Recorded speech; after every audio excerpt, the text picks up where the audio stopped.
Hello everyone, आज है 11 अगस्त और आज इस वीडियो में हम बात करेंगे जोमेटो के बारे में। देखिए 4% की तेज़ी है, वो भी ऐसे माहौल में जबकि आज के दिन में भैया मार्केट लड़खड़ा रहा है। भयंकर तरीके से गिरावट हमें आज मार्केट में देखने को मिली है। अच्छे से अच्छे शेयर्स भी टूट रहे हैं।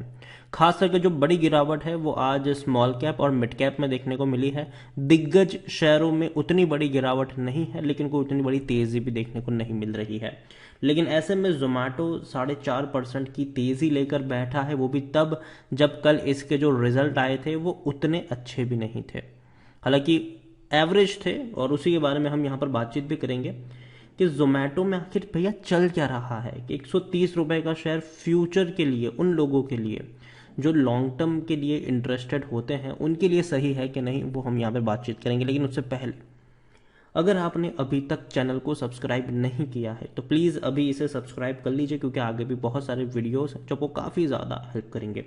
तो बात करते हैं जोमेटो की। 130 रुपए का शेयर, 4.5% की बड़ी रफ्तार, वो भी आज के, वो भी इतने बुरे दौर में। एक महीने में देखें तो देखिए अभी हाल फिलहाल में आईपीओ आया था और तब से लेकर अब तक अगर देखा जाए तो 140 का हाई है और 124 का लो हमें देखने को मिला है। आईपीओ के प्राइस से काफ़ी ऊपर शेयर ट्रेड कर रहा है, इसमें कोई शक नहीं है। और अभी भी वो गिरावट देखने को नहीं मिली है। जो लेवल है उसको मैनेज कर रहा है ये शेयर किसी न किसी तरीके से। वॉल्यूम ट्रेड देखें तो भैया 7 करोड़ के आसपास के वॉल्यूम ट्रेड ऑलरेडी देखने को मिल चुके हैं, और दिन खत्म होते तो शायद आपको 10 से 11 करोड़ के वॉल्यूम ट्रेड आराम से यहां पर देखने को मिल भी जाएंगे। जोमेटो के बारे में अगर हम देखें तो सबसे पहले बात करते हैं उनके नतीजे के बारे में। तो कंपनी को भैया 355 करोड़ से भी ज्यादा का नुकसान हुआ है इस क्वार्टर में, फिर भी शेयर में तेजी है। और पिछले साल अगर हम देखें तो इसी क्वार्टर में इनका जो नुकसान था वो 100 करोड़ के आसपास का था। तो भैया 3 गुना से भी ज्यादा नुकसान है, ये 3 गुना से भी ज्यादा नुकसान। रीजन ये है कि भैया इस वक्त के दौरान इनका जो खर्चा है वो बहुत ज्यादा बढ़ गया। एक अच्छी बात भी है और एक बुरी बात भी है। बुरी बात यही है कि भैया 350 करोड़ से भी ज्यादा का लॉस हुआ है इनको, जबकि पिछले साल इनको तकरीबन 99 करोड़ के आसपास का नुकसान हुआ था। नुकसान था, ठीक है, कंपनी प्रॉफिट में तो है नहीं, लॉस में ही है।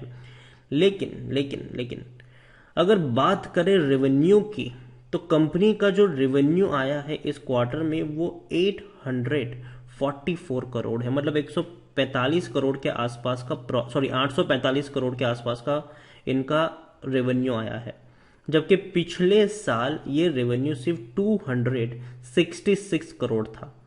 तो भैया रेवेन्यू में तो बड़ा उछाल है, डेफिनेटली बहुत बड़ा उछाल हमें रेवेन्यू में देखने को मिला है। 3 गुना उछाल रेवेन्यू में आया है और लॉस में भी 3 गुना उछाल है, ठीक है। तो ये चीज यहाँ पर जरूर है कि भैया रेवेन्यू ग्रोथ इनके बड़े हैं। आप देखिए revenue growth was largely on back of the growth in our core food delivery business which continue to grow despite Covid. देखिए तो हुआ ये है कि जो सेकंड, जो मतलब ये जो फर्स्ट क्वार्टर था, मतलब जो अप्रैल से जुलाई का जो पीरियड था, वो डेफिनेटली कोरोना की सेकंड वेव का पीरियड भी था। और ऐसे में देखा जाए तो लोग घर से बाहर कम ही निकल रहे थे और यहीं से ऑर्डर भी कर रहे थे। रेस्टोरेंट भी उतने फुल फ्लेज में अभी खुल नहीं रहे हैं, और जो रेस्टोरेंट है वो भी डिपेंडेंट है इन फूड डिलीवरी एप्स के ऊपर, चाहे जोमेटो हो, चाहे स्विगी हो, या फिर अमेजोन हो यहाँ पर। तो इन सब के ऊपर डिपेंडेंसी है, और रेस्टोरेंट को मजबूरन अगर देखा जाए तो भैया हायर मार्जिन भी इनको पे करना पड़ता है। जब कोरोना नहीं था तो जोमेटो तकरीबन 50 रुपये पर ऑर्डर का मार्जिन पे करता, मतलब उनसे लेता था। अब रेस्टोरेंट को जो मार्जिन पे करना पड़ रहा है वो तकरीबन 75 से 80 रुपए से भी ज़्यादा का इनको मार्जिन पे करना पड़ रहा है। तो कहीं ना कहीं रेस्टोरेंट को ये मजबूरी में पे करने पड़ते हैं, क्योंकि भीड़ तो भैया रेस्टोरेंट में आने से रही अभी के वक्त में।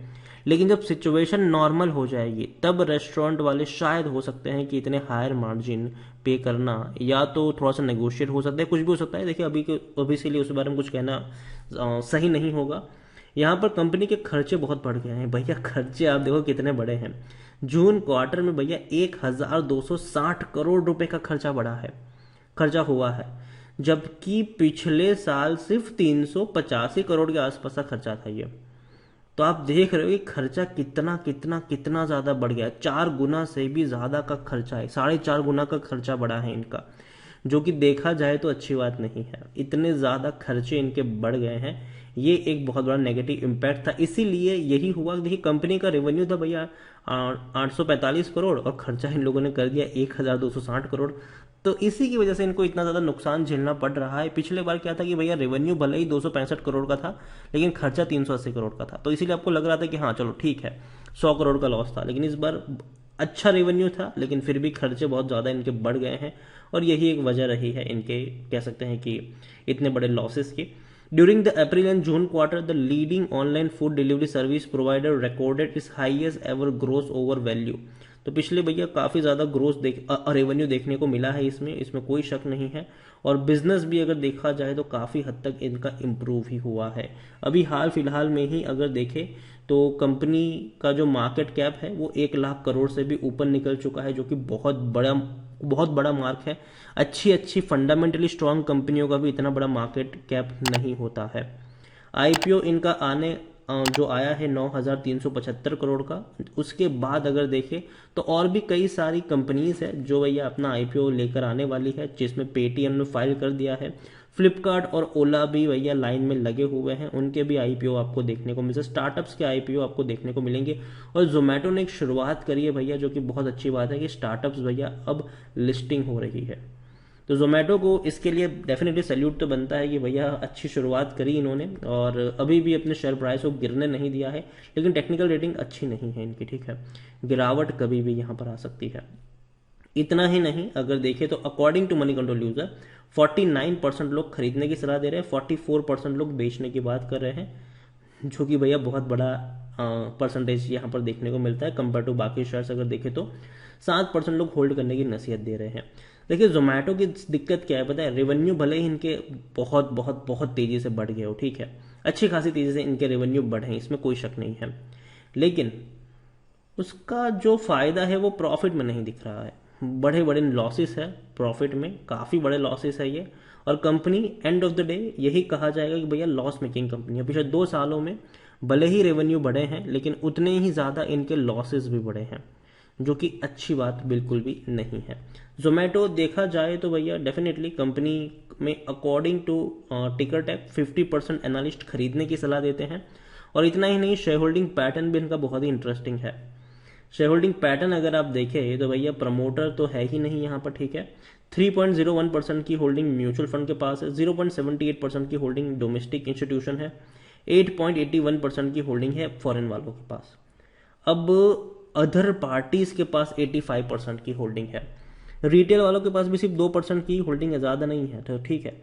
तो अदर पार्टीज के पास 85% की होल्डिंग है, फॉरेन वालों के पास 8% की होल्डिंग है, म्यूचुअल वालों के पास 3% की होल्डिंग है। और ये वो हो गए जो भैया शेयर बेचेंगे नहीं, ठीक है, ये शेयर बेचते नहीं है। डोमेस्टिक वाले भी बेचेंगे नहीं, रिटेल वाले में मुश्किल से 2% की होल्डिंग है। तो यहाँ पर यही गेम होता है और इसको समझने की ज़रूरत है कि गेम कहाँ पे हो रहा है। और ये चीज़ हमेशा देखने को मिलती है। अब देखिए डोमेस्टिक वालों के पास था 95%, अप्रैल तक 95% डोमेस्टिक वालों के पास था, लेकिन अब चला गया अदर पार्टीज़ के पास। और यहीं पर मुझे लग रहा है कि ये जो 85.20% की जो होल्डिंग है अदर पार्टीज़ के पास, फॉरेन वालों के पास इतनी सारी होल्डिंग है, म्यूचुअल फंड के पास इतनी सारी होल्डिंग है, तो भैया ये लोग तो अपना शेयर बेचेंगे नहीं, तो बाकी बचे इतने शेयर। और यहाँ पर भैया डेफिनेटली जब शॉर्टेज देखने को मिलती है तो प्राइसिंग बढ़ती हुई नजर आती है। और यहीं पर पूरा गेम अभी के लिए हो रहा है, जिसकी वजह से शेयर प्राइस में आपको इतनी बड़ी गिरावट देखने को नहीं मिल रही है। वरना जनरली होता ये है कि थोड़ी बहुत गिरावट आपको देखने को मिल जाती है, जब भी कोई आईपीओ आता है गिरावट देखने को मिलती है, और यहाँ पर वो चीज़ देखने को नहीं मिल रही है। और रीज़न ये नहीं कि फंडामेंटली स्ट्रांग है, फंडामेंटली जोमेटो उतना स्ट्रांग नहीं है। मैं बाकी आईपीओ के कंपेयर के साथ इनकी बातचीत करूँ तो देखिए कंपनी का जो मैं मानती चल रहा हूँ कि इनका जो रेवेन्यू अभी इतना अच्छा आ रहा है वो हमेशा के लिए नहीं रहेगा। रीज़न यह है कि मार्केट में कंपटीशन कई ज़्यादा है, स्विगी भी है, उसके अलावा अमेजॉन भी वही अपना फूड डिलीवरी को लेकर आ चुका है यहाँ पर। बीच में ऊबर भी आया था, लेकिन बाद में ऊबर अभी तो उतना एक्टिवली है नहीं। उसके अलावा अभी अगर हम देखें तो फूड पांडा भी बीच में था, लेकिन आपको पता है कि क्या हुआ उनका। उसके अलावा भी और भी कई सारे डिलीवरी प्लेटफॉर्म्स थे, लेकिन वो अब कहाँ है किसी को कुछ पता नहीं है। जोमेटो डेफिनेटली इन सबके सामने अच्छे से स्टैंड आउट कर ज़रूर गया है। लेकिन कब तक करेगा ये कहना मुश्किल है। देखिए मैं अपनी पर्सनली बात करूँ तो भैया कोरोना जैसे खत्म होगा धीरे धीरे जैसे रिलैक्सेशन होंगे, मैं जोमेटो से ज़्यादा प्रीफर करूँगा कि मैं रेस्टोरेंट में जाके खाना खाऊं, सबसे पहली बात। तो लोग बाहर निकलने के लिए तरस रहे हैं, जो ऑर्डर्स हैं वो धीरे धीरे कम होते नजर आएंगे आपको जैसे जैसे सिचुएशन और ज़्यादा संभलेगी। तो ओवर मुझे लगता है कि जोमेटो मेरे हिसाब से मुझे महंगा लगता है ये शेयर, और इसीलिए मैं खरीदने की सलाह नहीं दे रहा हूँ। और पूरा जो गेम हो रहा है वो सिर्फ और सिर्फ 85% की जो इतनी बड़ी होल्डिंग अदर पार्टीज के पास है, फॉरेन वालों के पास है और म्यूचुअल फंड वालों के पास है, यहीं पर हो रही है। और मुझे नहीं लगता कि जोमेटो के शेयर को इतनी जल्दी गिरने दिया जाएगा। उसका रीज़न ये है कि बहुत सारे जो आईपीओज हैं खास करके स्टार्टअप्स के, वो लाइंड अप है, वो आने वाले हैं। और अगर जोमेटो एक झटके में गिरता है तो भैया उनके ऊपर एक नेगेटिव इम्पैक्ट पड़ सकता है, और इसी की वजह से जोमेटो अभी भी टिका हुआ है। लेकिन जैसे ही कुछ स्टार्टअप्स के आईपीओ लिस्टिंग होना शुरू होंगे, याद रखें जोमेटो में आपको एक प्रॉफिट बुकिंग आती हुई नजर आ सकती है। तो मेरे हिसाब से जोमेटो 130 रुपये मैं कभी नहीं खरीदूंगा। मैं वेट करूँ अगर करूँगा कि ये 100 रुपये से नीचे, अगर 100 रुपये से नीचे मुझे ये मिले तो ही मैं यहाँ पर खरीदने की कोशिश करूँगा। लेकिन तब भी मैं एक बार फिर से इसके वैल्यूएशन को चेक करूँगा, अगर लगेगा कि हाँ अब ये सस्ता है तो ही खरीदूंगा, वरना 100 रुपये के ऊपर भी खरीदना मैं पसंद नहीं करूँगा अगर वैल्यूएशन तब भी इसके महंगे रहेंगे। वीडियो को यहीं पे एंड करूँगा। पसंद आया हो तो लाइक करो, शेयर करो, चैनल पर अगर पहली बार है तो प्लीज़ सब्सक्राइब करो। जोमेटो के बारे में आप क्या सोचते हैं वो भी आप मुझे कमेंट में लिख कर बता सकते हैं। Thank you.